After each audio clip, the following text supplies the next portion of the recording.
It's time to go on an inward journey. Let's talk some more about the best doom metal subgenres.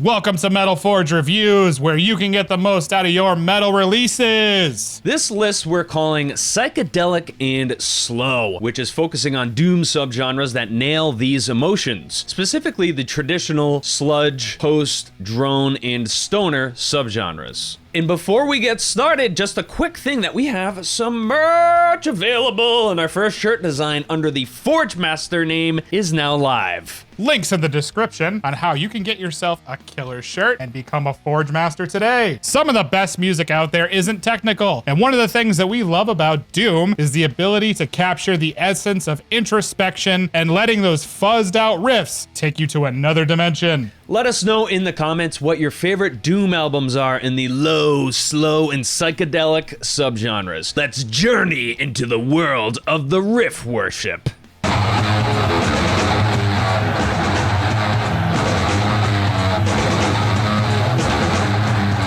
I don't think there needs to be much explanation as to why I put Black Sabbath into the traditional, or I'm going to be a total dork here, and we'll call it the proto-doom subgenre. There are a handful of bands that we could talk about, but none of them really stand out to me as much as the earliest days of Sabbath. A lot of music that my dad played defined the type of sound that I enjoyed as a youth. Before the internet was at our fingertips, you could order CDs through the mail. It was like a precursor to online shopping, but you had to still browse this catalog that came in the mail. Anyway, my dad had a lot of great CDs, and a couple of them I remember really stuck with me. Master of Reality and Paranoid by Black Sabbath. I would play these CDs constantly as a teenager. Regardless of what era suits you the most, the Sabbath architecture has always been about taking that morose, old Mississippi Delta blues sound and injecting some THC mescaline concoction into it, making it louder, heavier, but still able to carry the weight of the human emotion that came with songs about madness, sadness, and warfare. I'd never experienced anything like Black Sabbath. The low-tuned guitars, the crackling analog sound, the drearily slow tempos. It was all so new and so wonderful. The early era of Sabbath was what introduced me to all things low, slow, and baked as a stone.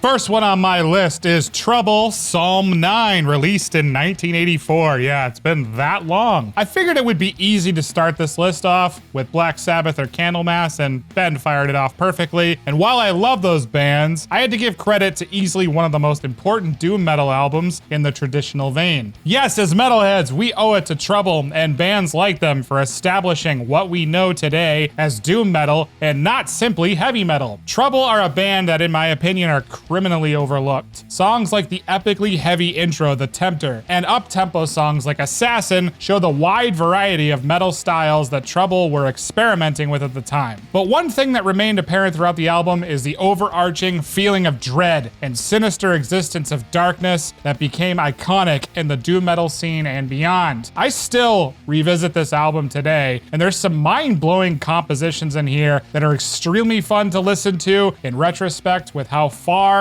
the traditional doom scene has come up to today. Check it out, Psalm 9.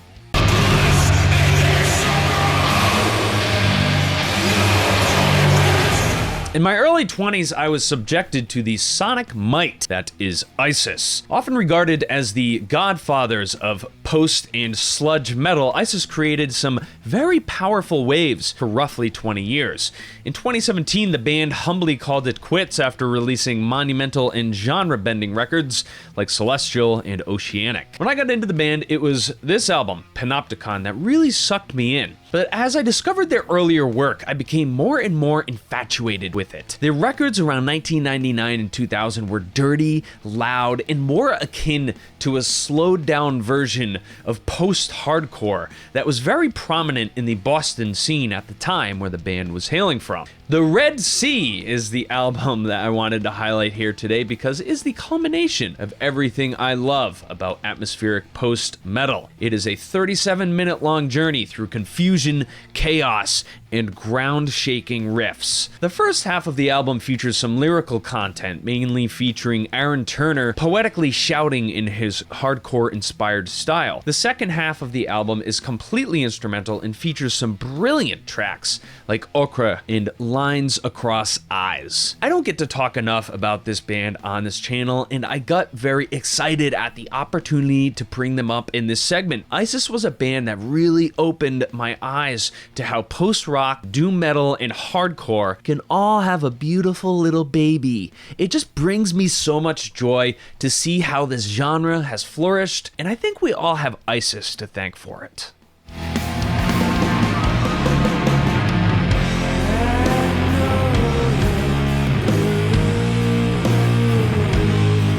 Windhand, Grief's Infernal Flower, released in 2015. It's tough to go far down the riff worship category without mentioning Windhand. I could have easily given the stoner metal slot to Sleep, but to be completely honest, while I acknowledge the importance of Sleep sound on the metal scene, I don't really gravitate towards their albums as much as Windhand did for the stoner doom genre. This album is nothing short of a monumental achievement in doom metal. The gorgeously masterful flow of the compositions on the record, unparalleled atmosphere, and grave-like melancholy, something that I constantly revisit in my doom metal collection. This is a band that screams you need to see them live, and their ability to utilize tension and anticipation with feedback guitars and building rhythm sections add a ton of dread to the feeling of the album. They've gone on to inspire loads of other fuzzed out and loud riff worship bands, but few have been able to match the magic inside Grief's Infernal Flower. Easily one of the best stoner doom metal albums of all time, and I don't think I'll ever get sick of it.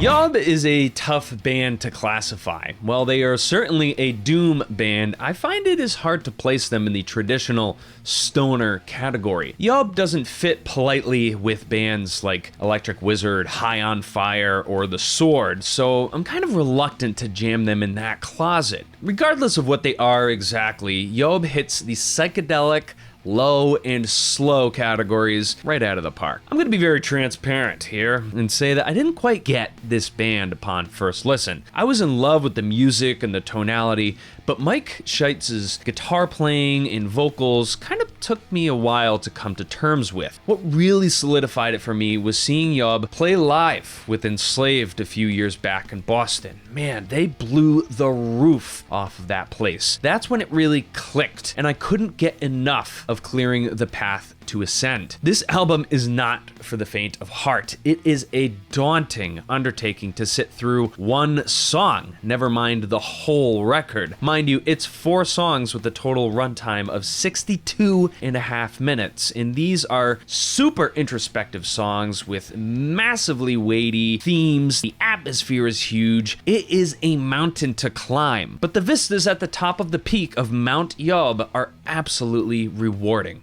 The lyrical content of this record is incredibly mystical and aims to seek out the truth behind the mysteries of the human condition in the elements that contribute to the essence of our spirits. Yob's Clearing the Path to Ascend is just one of my favorite records. It's a stunner, and it's just one that I love to throw on when I'm feeling incredibly introspective and like I need to reconnect with the things that are important in my life.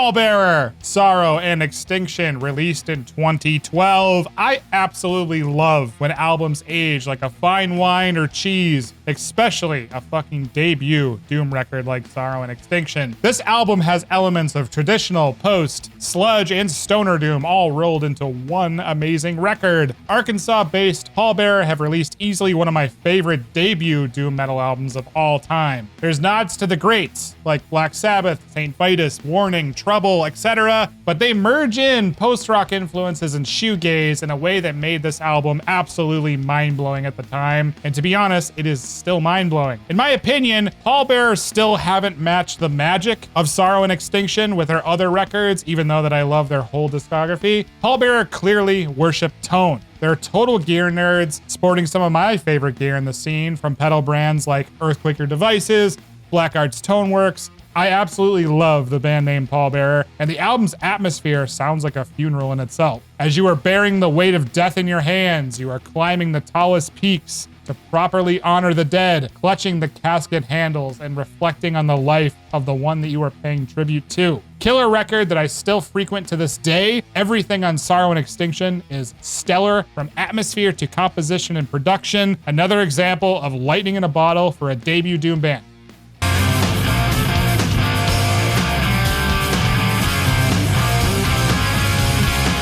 Stoner doom metal isn't really my thing. It doesn't quite excite me as much as melodic doom or even stoner doom's first cousin, traditional doom metal. Karma to Burn, though, is my favorite exception when it comes to stoner metal. Some stoner bands have cool and unique vocalists. Others try to do something unique. Instead of someone singing like they're flying high off of 2 grams of edibles, Karma to Burn is mostly an instrumental band, and it totally works. Their music is focused, driven, and always catchy as hell. Being a 3-piece, their tracks come off as tight and punchy. Even their live albums showcase a band that is there to put on a great show.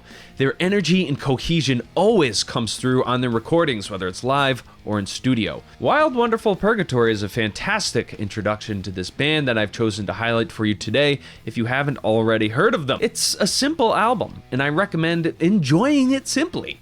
Throw it on in the background while you're doing some house chores or lifting weights or out for a run or something like that. It's a high energy album that features some infectious grooves and hard-hitting riffs. Hailing from West Virginia, Karma to Burn just feels so American to me. They take everything I love about hard rock, blues, and stoner metal, infuse it into this brilliant instrumental package.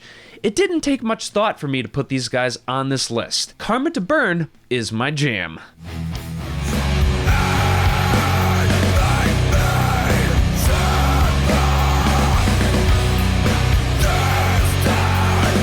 Cult of Luna, Salvation, released in 2004. I almost went with Neurosis for this slot, but I have to give the nod for my sludge doom pick to Cult of Luna, Salvation. This album is absolutely mind-blowing, and one of my favorite aspects of the band is their ability to mix crushing doom riffs, long building compositions, and intense hardcore vocals with masterful precision. This album fits all of the themes built into the feel of this list. Slow tempos, thick guitars, ambient soundscapes, unbelievably epic and crushing climaxes. This is an album that you need to be willing to let sink into your bones as the bellowing smoke of ancestral wisdom shakes and seeps into your marrow. This album is cinematic in scope, sprawling and highly dramatic. I love the production on this record too, especially for a 2004 release. It's definitely mid-era of the loudness war that plagued the early 2000s before streaming, but that really doesn't hurt the record. It's crystal clear,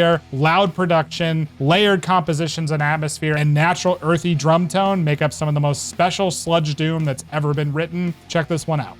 What are your favorite doom metal albums in the low and slow vein? Let us know in the comments. Hit us up on socials. We really do love hearing from you guys.